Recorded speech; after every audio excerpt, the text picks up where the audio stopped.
आकाशवाणी गोरखपुर से भोजपुरी समाचार।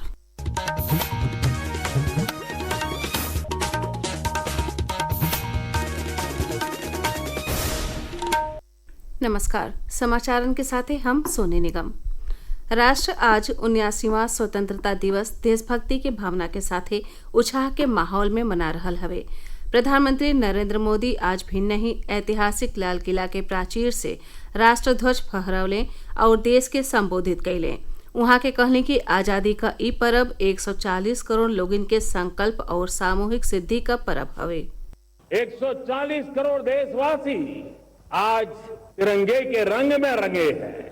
हर घर तिरंगा, भारत के हर कोने से, चाहे रेगिस्तान हो या हिमालय की चोटियां, समुंदर के तट हो या घनी आबादी वाले क्षेत्र, हर तरफ से एक ही गुंज है, एक ही जयकारा है। हमारी प्राण से भी प्यारी मातृभूमि का जयगान है। प्रधानमंत्री ऑपरेशन सिंदूर के जाबाज सैनिकन के नमन कैले। उहाँ के कहने की ऑपरेशन सिंदूर देश के सशस्त्र बलन के साहस और शौर्य का सशक्त साक्ष्य हवे। 22 तारीख के बाद हमने हमारे सेना को खुली छूट दे दी। रणनीति वो तय करे, लक्ष्य वो तय करे, समय भी वो चुने और हमारी सेना ने वो करके दिखाया। कई दशकों तक कभी हुआ नहीं। सैकड़ों किलोमीटर दुश्मन की धरती पर घुस करके आतंकी हेडक्वार्टर्स को मिट्टी में मिला दिया। प्रधानमंत्री कहले कि भारत अब फैसला कैली ले हवे कि लहू और पानी एक के साथे नहीं बही। उहाँ के कहले कि भारत दुश्मन के करारा जवाब देवे खातिर सशक्त हथियार प्रणाली सुदर्शन चक्र मिशन शुरू करी। प्रधानमंत्री आत्मनिर्भर भारत के विकसित भारत का आधार स्तंभ बतौले।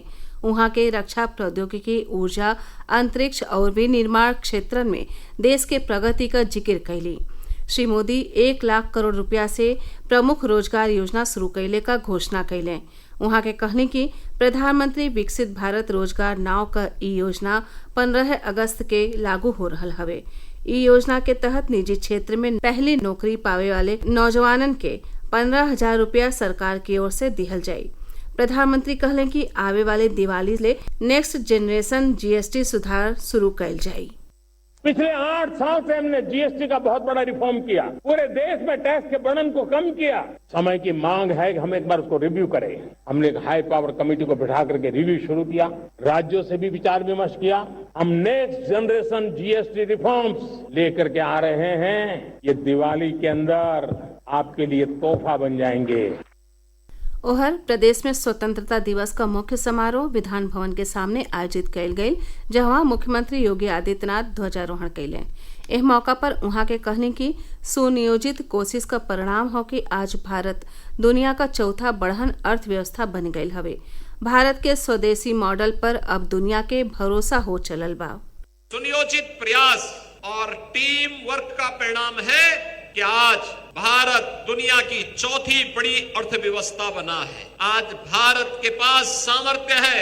इस ताकत को अभी ऑपरेशन सिंदूर के माध्यम से दुश्मनों ने महसूस किया है।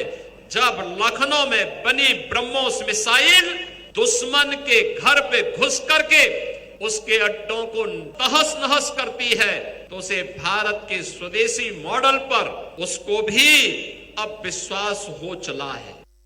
प्रदेश के औरियो सज्जो जिलन में प्रमुख सरकारी कार्यालयन और प्रतिष्ठानन पर आज ध्वजारोहण कैल गयी। आकाशवाणी के गोरखपुर केंद्र में महापौर डॉक्टर मंगलेश श्रीवास्तव ध्वजारोहण कैले।